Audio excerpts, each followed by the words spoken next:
Sheena Ringo, we are continuing our track by track listen through to Muzai Moratorium, her debut album. And well, this brings us on to track 3 because just before we started doing the track by track, I did do the Queen of Kabukicho reaction. So, yes, apologies.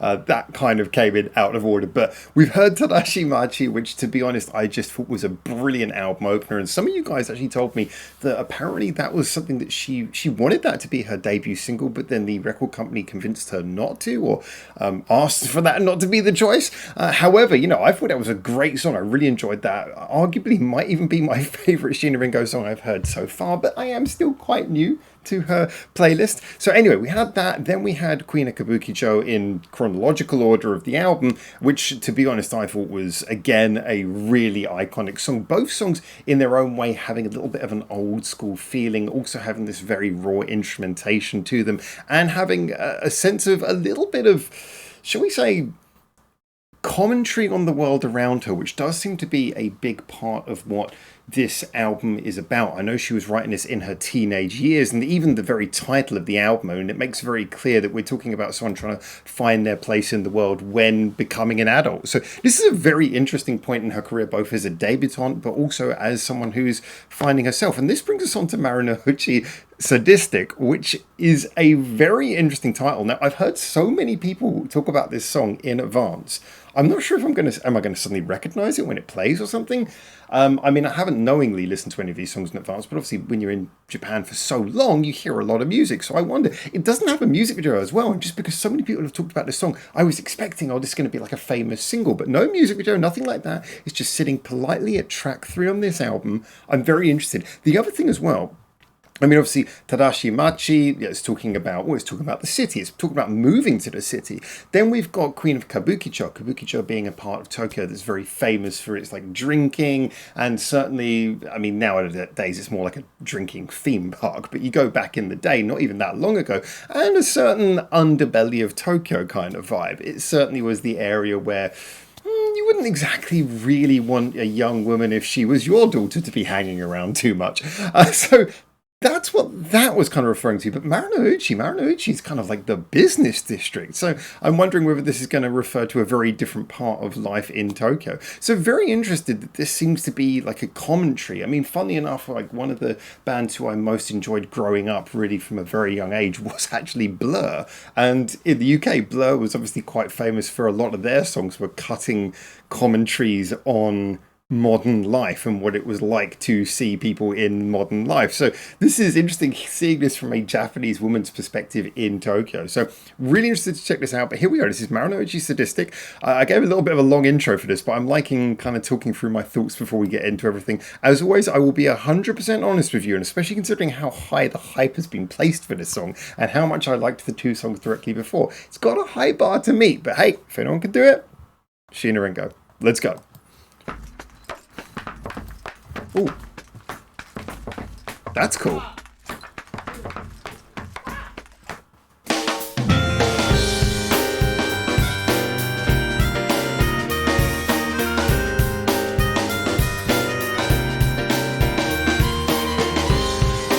Immediately loving the tone, the feel, bounce of it.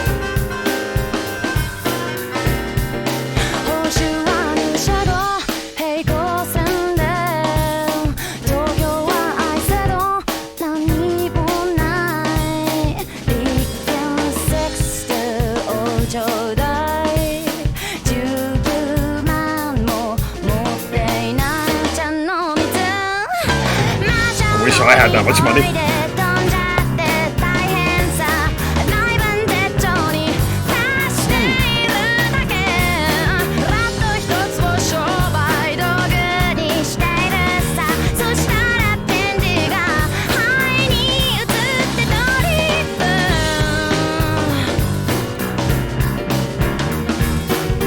That very sort of distorted chugging bass underneath it. Obviously, knowing the bassist as the producer makes this very interesting to hear from that perspective. But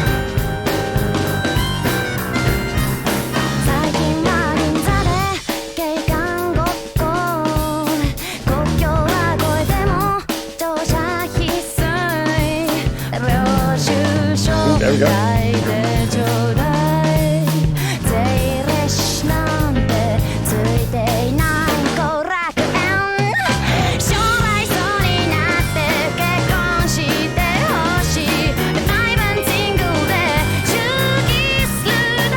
got a lovely bounce to this song.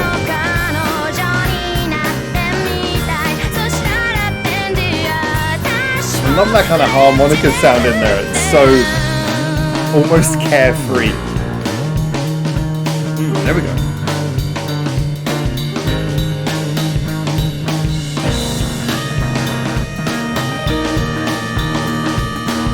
Using the bell on the cymbal, that's really giving a bit of bite to the rhythm there.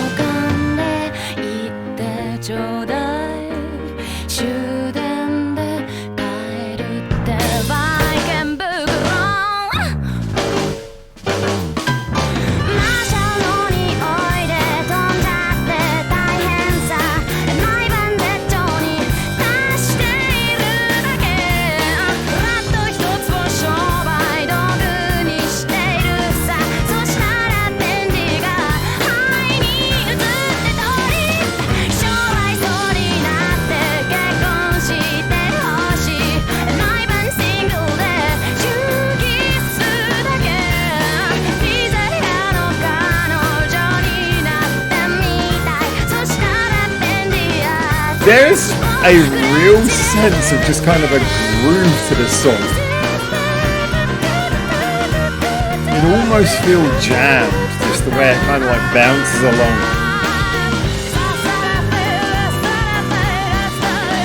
I like this bit. The interplay between the vocals and the harmonica and the piano.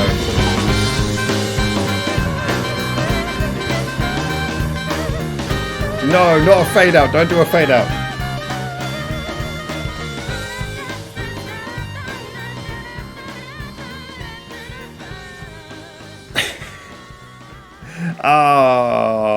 Okay, I've got to be honest, I've got to pause it before the next song plays. Always a thing to do on track by track listen throughs. Little bit sad that it ended on a fade out. I know fade outs used to be a thing, even up to the 90s, but fade out, no, give the song a proper ending, especially when you've got something as cool going on as that. But this song was certainly quite interesting. So first things first, I have to deal with a little bit of a dichotomy because I did actually really like this song, and I'm about to go into explaining all the reasons why I enjoyed it. However, first of all, I must say, given the big intro that I gave this particular reaction, I would have to describe this song as feeling like an album track. I do think that it's very interesting narratively. I do like the idea of the escapism. I think that from how I was reading the lyrics, it felt like a bit of a scattergun kind of, just, it felt like a lot of thoughts coming out and the general sense of escapism coming out there. And yes, perhaps rebelling against the idea of, you know, that kind of white collar life a little bit there.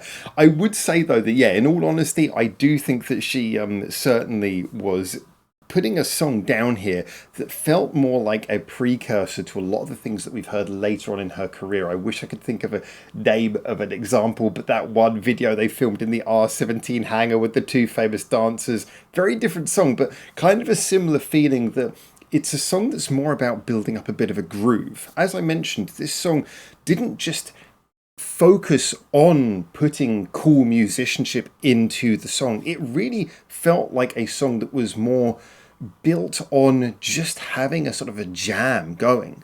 Now, obviously, I'm aware that that's something that was almost certainly by design. However, just the whole way that we had the piano bouncing around, playing off of that really cool harmonica effect, that not effect, but sound that was in there, and then having the vocals kind of going into a sort of scat ad-lib at the end. This was a song that was designed to kind of hit a groove. It didn't have any big variations or changes in its runtime. It was one sound that was nicely laid out at the beginning and then just kind of bounced along throughout. That sound was really engaging. I did love, again, that harmonica was really cool.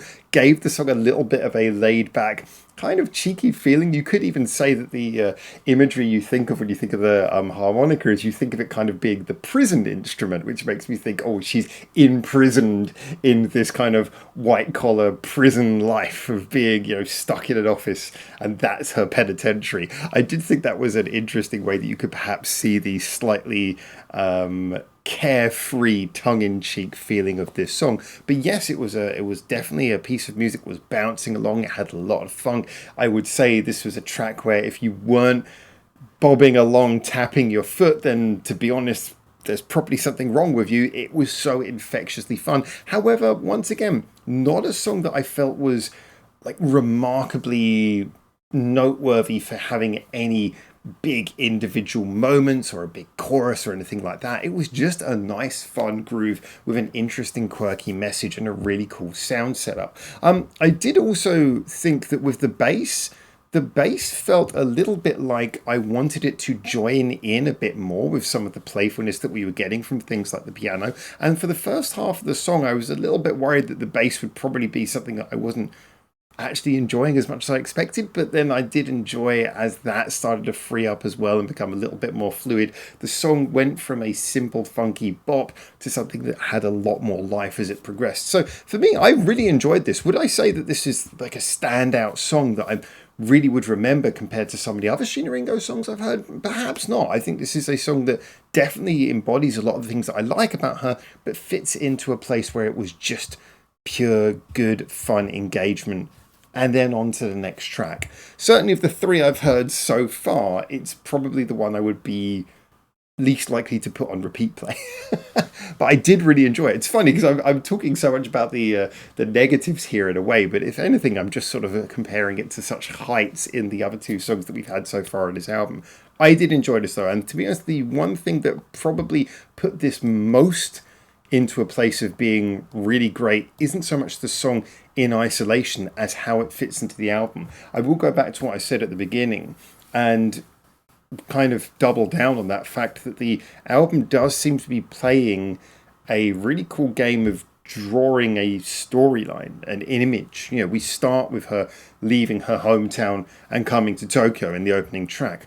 Then we get this sort of dark song about, well, not quite dark, but there's a dark imagery in it about the idea of being noticed. And almost like, you know, when we listen to Queen of Kabukicho, it's like her first time bumping into someone who maybe is from that dark, seedy underbelly of Tokyo that she wouldn't have noticed before, and having suddenly this confrontation with the reality. But then we move on to Marunouchi Sadistic, and this is like moving past those first experiences just into the day-to-day grind, and now suddenly feeling trapped by this place she is. I do feel like this is playing out almost like a concept album. Yes, we are only 3 tracks into what is a 11-track album, but that means we've done the first quarter, and for me, this definitely feels like we're getting a very clear soundscape, a very clear story, a very clear image drawn for us. And I would say that that's probably the strongest suit of Marunouchi Sadistic in my mind, is that it has done a great job building on what the first 2 songs set up for it. And again, I keep on coming back to this idea that in my mind, an album is not just a collection of songs. If it actually feels like an album, if it plays like an album, if the songs work together, then all of them are elevated by that. And so far, this is feeling like an album, not just a collection of songs. So really enjoying that aspect. This was a great song. I am definitely looking forward to seeing what we get from the next one though, which is called Kofukuron. Kofukuron? Kofukuron? I don't know what that means. It says A View of Happiness. And then Tsurakuhen. Okay. Well, we'll find out. Anyway, as always, get in the comments. Tell me what you think. Until I hopefully see you very soon for the next one of these. For now, ciao, ciao.